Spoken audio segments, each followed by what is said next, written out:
E aí, E aí, tudo bem? joia? Vou Joia. começar mais uma vez, pessoal, aí com a entrevista que a gente está fazendo com os postulantes à vereança de Goiânia. Hoje com a Maria Luísa. Queria que você falasse um pouco sobre você. Então, boa noite, pessoal. Meu nome é Maria Luísa Veruast. Eu tenho 25 anos, eu sou engenheira civil e empreendedora aqui em Goiânia. Acho que basicamente é isso. Certo. Então, começar aqui com a gente falando um pouco sobre o partido, né? Um pouco sobre o que é o diferencial do Partido Novo. Então, eu vejo o Partido Novo com grandes diferenciais, assim, basicamente, que não é um partido formado por políticos, mas sim por pessoas que estão na política, né, para fazer a diferença com o intuito principal de melhorar a vida da sociedade como um todo. A gente busca sempre a liberdade individual, né, a liberdade com responsabilidade. A gente tem sempre o empreendedor como um aliado, não como um vilão, como a maioria das outras pessoas a gente vê aí colocando o empreendedor como vilão. A gente tem vários outros diferenciais, né? A gente não usa nenhum dos famosos penduricalhos, que é auxílio, auxílio moradia, auxílio mudança, auxílio telefone. A gente rejeita, né? Para quem não sabe, existe o fundo eleitoral e o fundo partidário. A gente rejeita a gente não usa o dinheiro desse fundo eleitoral e partidário. E um outro diferencial que é eu como postulante, né? Para quem não sabe, postulante é uma pessoa que está no processo seletivo para sair pré-candidata. Então, o Novo atualmente é o único partido que faz isso. O único partido que ele pega as pessoas que querem, né, entrar para a política, querem fazer a diferença na política, e essas pessoas elas passam por um processo seletivo para ver se são aptas ou não para assumir cargos, né? Muito bem, Maria Luísa. Agora, a gente comentar um pouco sobre algo mais atual, mas ainda dentro do partido. Quais são os principais exemplos que você acha que os mandatários do Novo estão deixando? Então, agora nesse período de pandemia e as coisas estão paradas ou as coisas não voltam a funcionar, eu acho que o maior exemplo que a gente tem dado é o trabalho, né? Os nossos mandatários eles estão trabalhando e trabalhando com foco na sociedade. Não, a gente não está lá para fazer politicagem, como a gente está vendo muitas pessoas aproveitando a situação para fazer politicagem, em vez de eles acabam esquecendo que o foco maior é sim a sociedade e resolver os problemas da sociedade. A gente está vendo inúmeras propostas do Partido Novo, né? Com agilidade e com qualidade para tentar reverter o dinheiro, que a gente está vendo que o dinheiro está sim sendo revertido agora para a saúde. A gente tem o exemplo também da nossa iniciativa, que é o Fundão para a Saúde.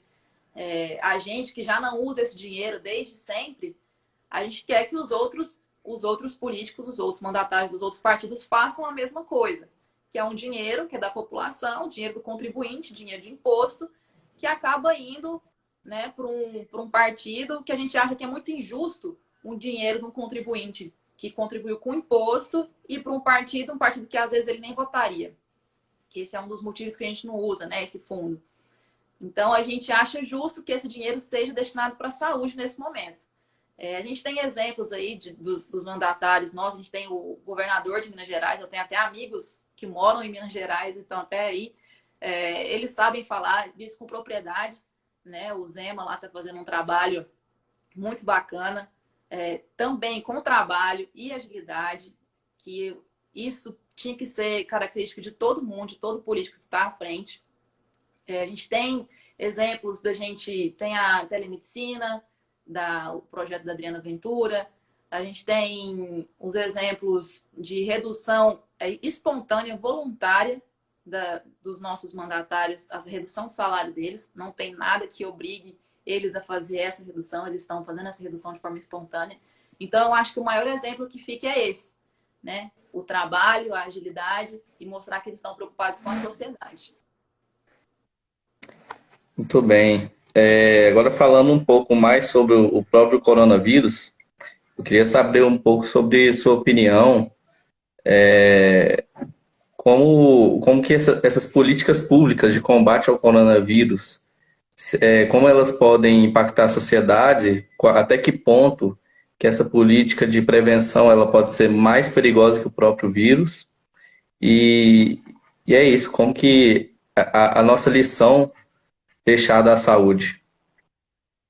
Então, eu acho que fica claro aí que quando os nossos políticos eles querem, eles são pressionados, eles fazem, né?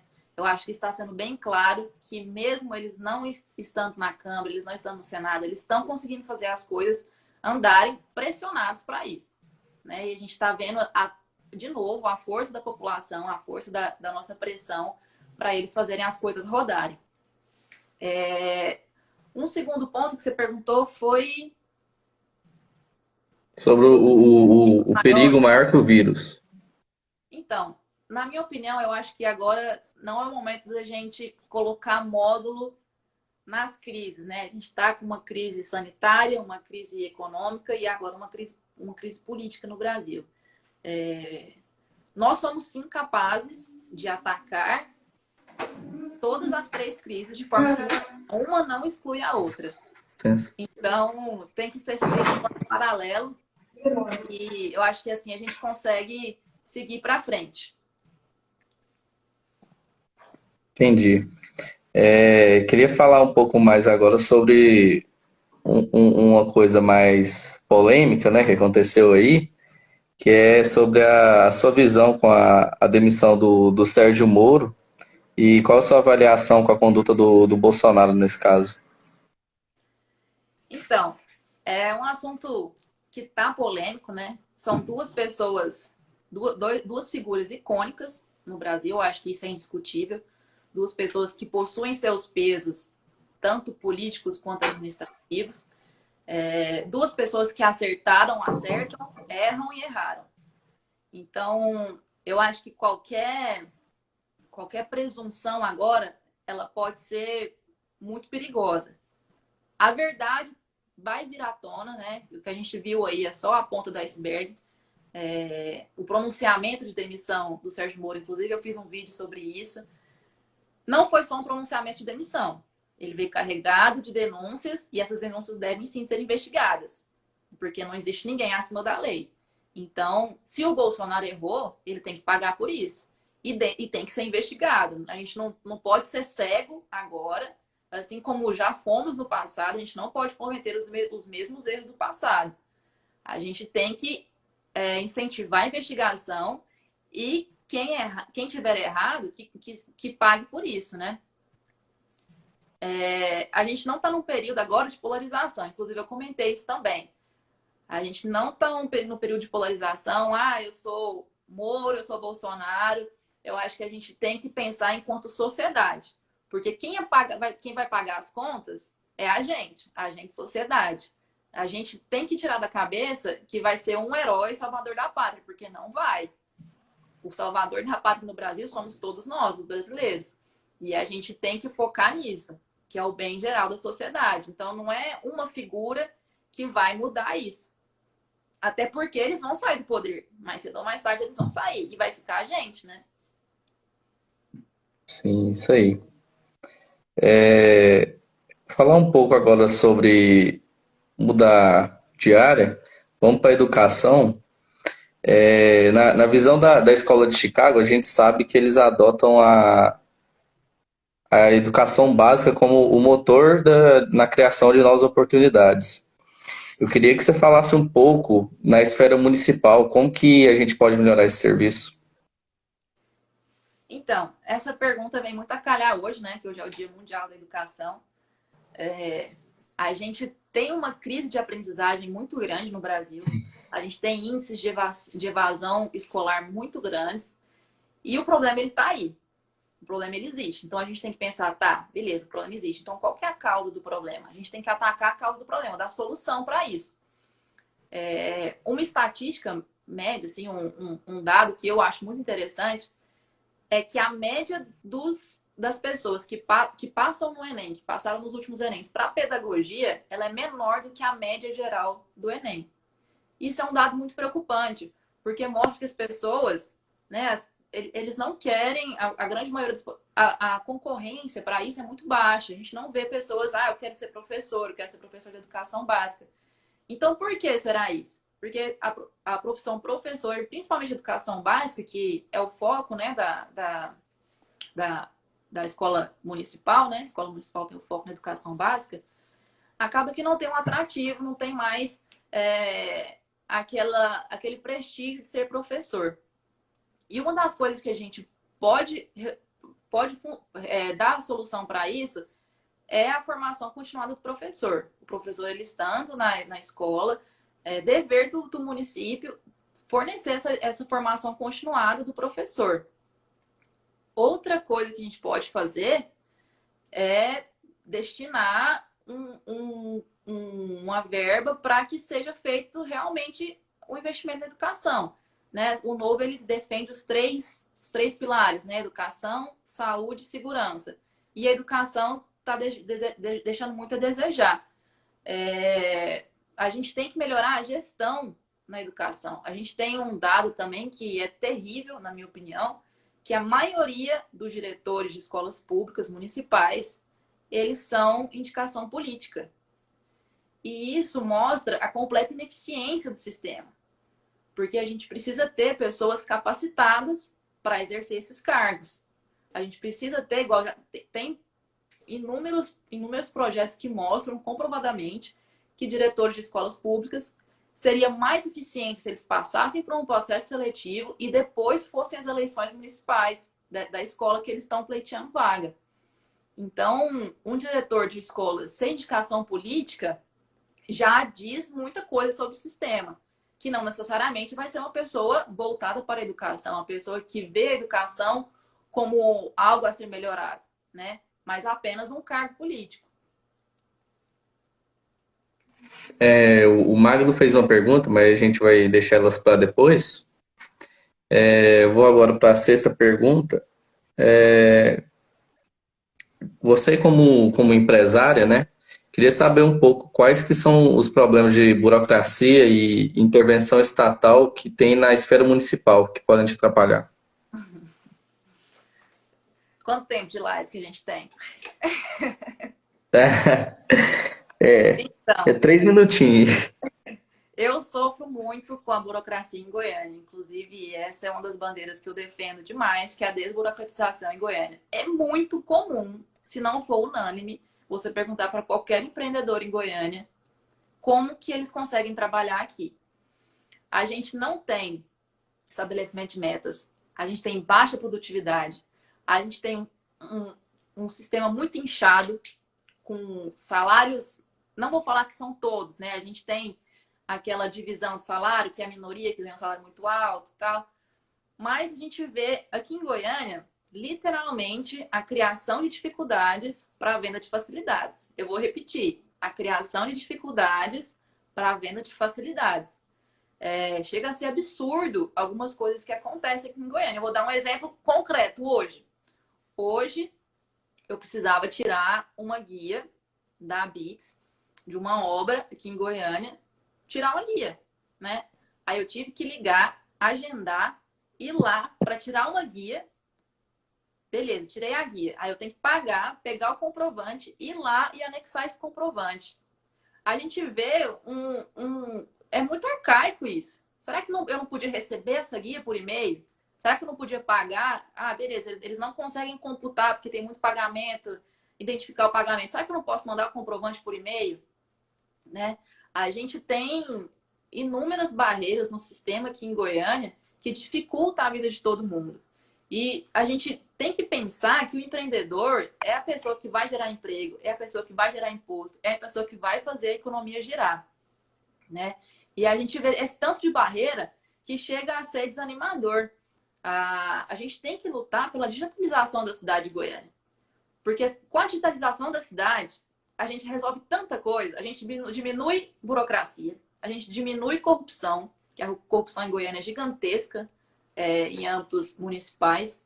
A gente vê aí, já aconteceu comigo, processos meus na prefeitura, né? Aquele tanto de papel que ela passa dessa grossura aqui, o processo simplesmente some.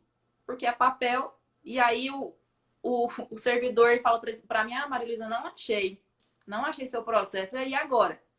E agora você vai ter que entrar com outro de novo, começar do zero. E isso não acontece só comigo, né? Eu tenho certeza que acontece com a maioria, se não com todos os empreendedores aqui em Goiânia. A gente fica muito submisso a esse sistema e o pior, a gente não pode afrontar isso. Porque se você afrontar, tem chance de retaliação. A pessoa, igual aconteceu, sumir com o seu processo, um fiscal pedir coisas exageradas, coisas incabíveis, e você fica muito sujeito a isso. Então, Goiânia tem uma série de coisas que precisam ser melhoradas nesse ponto aí. Entendi. Infelizmente, essa realidade é triste. E assim, Continuando um pouco. são Oi? coisas, Arthur, que eu acho que só falta boa vontade, sabe? Porque se você Uhum. tem todos os processos, beleza, vamos mapear todos os processos em Goiânia, vamos mapear tudo, fazer o fluxograma mesmo, voltar igual, eu sou especialista em gestão. Regra número 1 da gestão, mapeia processo, coloca lá o fluxograma, quem que vai fazer o quê? Ah, beleza, nossa, eu vi aqui dois processos paralelos que pedem a mesma coisa, e o contribuinte tem que pagar 2 impostos diferentes para ter a mesma coisa. Um fiscal vai na obra 3, 4, 5 vezes para ver a mesma coisa. Então, é um desperdício de tempo muito grande. Um desperdício de Uhum. tempo, de funcionário, de dinheiro. É um desperdício muito grande em todos os lugares. Exatamente. Continuando um pouco nosso papo sobre Goiânia, como que está a sua avaliação sobre a responsabilidade fiscal da cidade? Então, ano eleitoral, né? Vamos. Uhum. Esse ano, para quem não viu, tem a lei da transparência e tudo, né? Da responsabilidade fiscal. Isso fica disponível para todo mundo no site da prefeitura, ou senão você tem que ir lá requerir e tudo.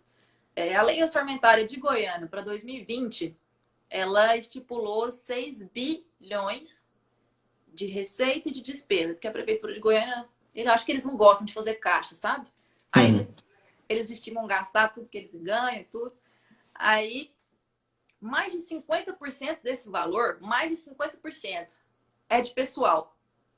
São servidores. Isso demonstra um sistema muito inchado. A gente precisa rever isso.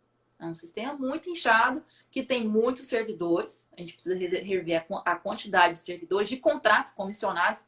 Não estou falando só de funcionário público, estou falando de tudo que presta serviço para a prefeitura, desde contrato, comissionado, funcionário público, e rever todos esses cargos, entendeu? A gente está vendo aí, a gente teve essa lei orçamentária de 6 bilhões, mais 50% de pessoal. Este ano passado, o prefeito, ele pegou um empréstimo de, acho que foi quase 1 bi, 780 milhões, para terminar as obras da prefeitura, que ano passado a gente estava com mais de 30 obras paradas, né? E são 30 obras paradas que geram transtornos. Não é, geram transtornos. Não, quebra, falha a Uhum. empresa. O BRT mesmo, quantos adiamentos não foi feitos, né? A gente tem, igual aqui na minha região, eu moro na região noroeste, no Balneário Meia Ponte. Eles rasgaram uma das principais avenidas da cidade, deixaram na terra. Era uma avenida que era cheia de comércio. Hoje, se tiver 1, 2, 3 comércios, é muito. Porque não tem lugar para estacionar, virou uma poeira danada. E aí as empresas tiveram que fazer o quê? Ou faliram, ou procurar outro lugar para ir. E assim, era para ser um negócio rápido. A gente cortou a cidade norte-sul. Ah, mas por que cortou a cidade norte-sul? Vou explicar para vocês. Porque as obras públicas, elas são feitas por medição. E o que é mais fácil medir? O que dá mais dinheiro? Vou sair rasgando a cidade inteira. Vou pegar e pavimentar, que é fácil, né? Ah, por que não foi feito em módulos? Teria que ser feito em módulos, que eu faço um módulo, beleza, terminei tudo, já libero o fluxo e continuo, né? Então, são coisas aí que isso tudo tem que entrar na parte de responsabilidade fiscal. Né? A gente vê aí, ano eleitoral, teve a quarentena imposta, tiveram que parar todas as obras da cidade, as obras privadas, mas as obras públicas continuaram. Né? Agora está tudo mais liberado. Mas durante 15 dias, as obras públicas continuaram. Por quê? Por que que eles podem e a iniciativa privada não pode? Porque eles têm tempo. Eles têm que terminar até as eleições. Uhum. Então, fica aí o questionamento. Essas obras todas fazem sentido? Entra na responsabilidade fiscal? A gente não teria que rever esses orçamentos? Esses são os estímulos que eles recebem, né? A história é sempre a mesma, né? O prefeito ele vai, arrebenta a cidade, ou o governador vai, arrebenta o estado, deixa uma dívida enorme, beleza, ficou tudo bonito, ele entregou, mas aí o próximo prefeito pega, aí é sempre a mesma história. Ah, que a prefeitura está quebrada, vou demorar 2 anos para colocar as finanças no lugar, e aí a gente acaba nesse loop infinito, né? Uhum. Continuando um pouco sobre esse papo de infraestrutura, eu queria que você aprofundasse um pouco mais sobre as maneiras de se lidar com a infraestrutura, como que pode ser feita a manutenção dos espaços públicos e dos buracos de Goiânia. Então, mais uma vez entra a parte de gestão, né? A nossa gestão ela é muito mal feita. A gente agora deu uma aliviada por lei, a pessoa, exemplo de asfalto. Não posso mais só rolar o asfalto sem ter a rede feita. O que a gente viu acontecer praticamente em todos os bairros em Goiânia, né? Os bairros que de 10 anos para cá, eles faziam asfalto, beleza, ficou tudo bonito, asfalto, aí passa 5 anos, eu preciso cortar o asfalto inteiro para fazer a rede, né? A rede de esgoto. Então, eu acho que, assim, como engenheiro civil, eu vejo muita coisa errada nesse sentido. Tem que planejar, então vamos planejar direito, né? Eu tive a oportunidade de estagiar na Secretaria de Infraestrutura aqui em Goiânia. E lá a gente batia muito nisso. Vamos fazer o orçamento completo de esgoto, pluvial, pavimentação e tudo. A parte de orçamento ficava pronta. Só que aí chegava lá, qual que é mais caro, qual que é mais barato? O que o povo vai ver? Né? O povo vê Uhum, asfalto, o povo não vê o esgoto. Né? A gente tem aí mais da metade da população de Goiânia, mais da metade da população de Goiânia não tem esgoto. Aqui na minha casa não tem esgoto. Então a gente vê aí isso para mim é muito visível que chega a ser uma crise, entendeu?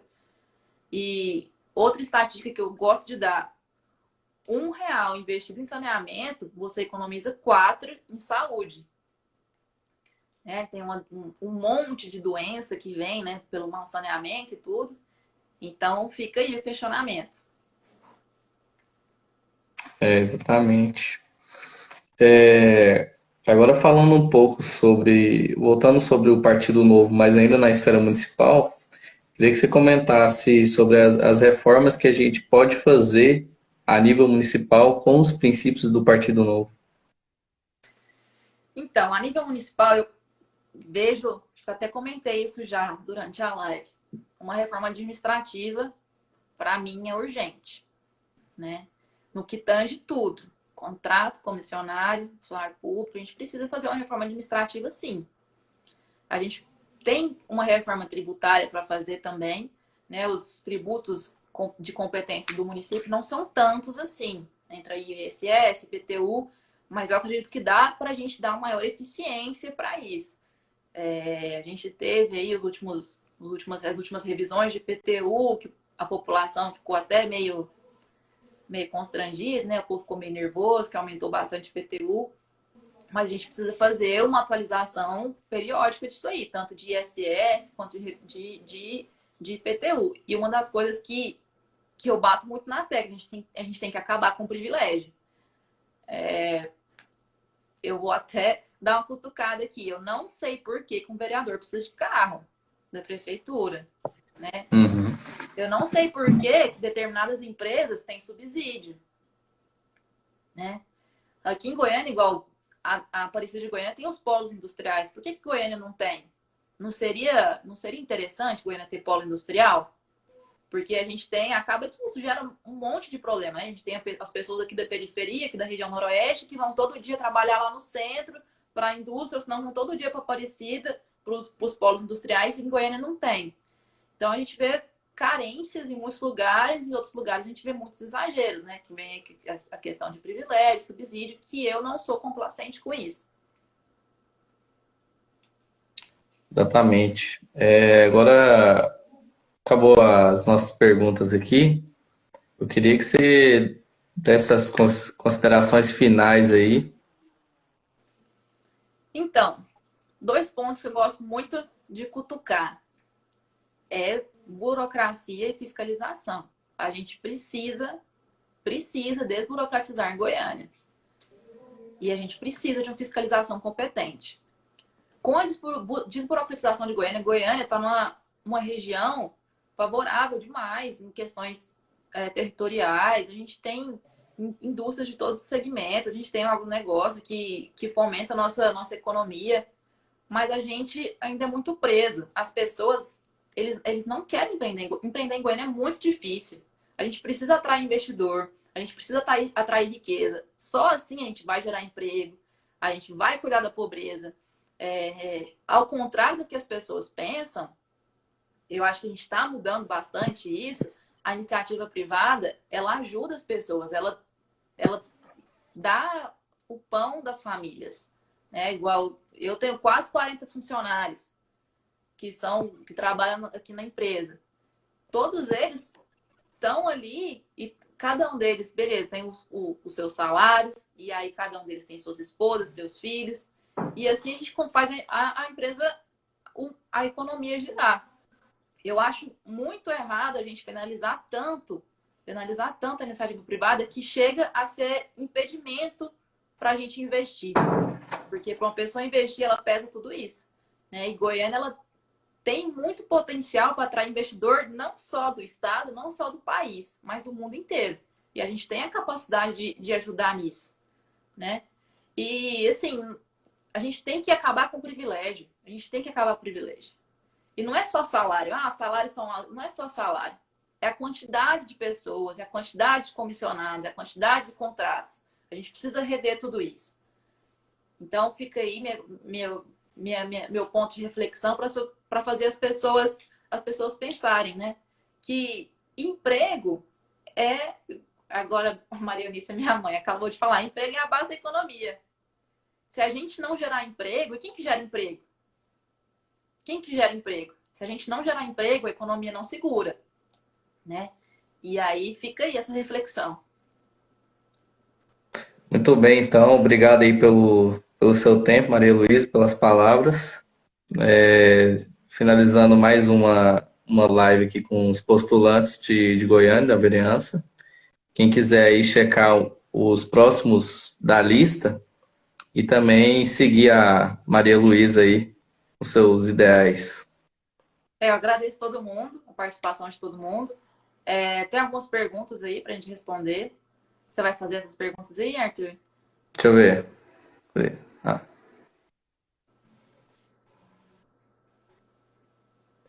Então, sobre imposto único. Ele está perguntando um pouco sobre imposto único e isenção de impostos. Então, a questão do imposto único. O município ele não tem muita força quanto a isso, né? Isso vem mais de cima para baixo. A gente tem alguns exemplos, não aqui no Brasil, né? Fora do Brasil, já alguns lugares que fazem essa metodologia de imposto único e que funcionam. Eu sou a favor da simplificação tributária. Não vou falar agora só enquanto município, mas as pessoas, investidores internacionais, eles têm medo de investir no Brasil, porque eles não sabem como que funciona. Eles têm os próprios, quando você perguntar qualquer contador aqui no Brasil, ele fala assim, nosso sistema tributário é uma bagunça. A gente não... Todo dia muda alguma coisa e tem muito imposto, muito imposto. Por que não pode unificar tudo, né? Eu sou, sim, a favor da simplificação tributária. A gente tem exemplos aí, quem puder ter oportunidade, quem tiver curiosidade, dá uma olhadinha no sistema tributário da Geórgia, né, que é um país pequeno, é difícil copiar, né, dependendo das dimensões territoriais do Brasil, mas a Geórgia tem um sistema tributário muito bacana, eles têm um único imposto lá e agrada muito a população. O Magno também tinha feito uma pergunta sobre como que a atuação dos professores ela está desmotivada. Eles estão tem alguns professores eles estão há uma menor busca pela profissão de ser professor e eles estão com medo de dar aula. Professores com meio que oprimidos em sala de aula. Queria que você comentasse um pouco sobre isso. Isso infelizmente é uma realidade que a gente vive, né? E nem sempre foi assim. Eu tenho muito exemplo da minha mãe. Minha mãe, ela estudou em escola pública há muitos anos atrás. E escola pública era sinônimo de escola de qualidade, né? As escolas públicas eram muito boas. E aí isso foi se degradando aos poucos, principalmente por política, né? Entra a questão que eu coloquei, que tem muita indicação política em escola. Então, para resolver esse problema, a gente tem que atacar a gestão. E aí ataca os três pilares, né? Educação, saúde e segurança. A gente precisa da segurança para os professores darem aula, né?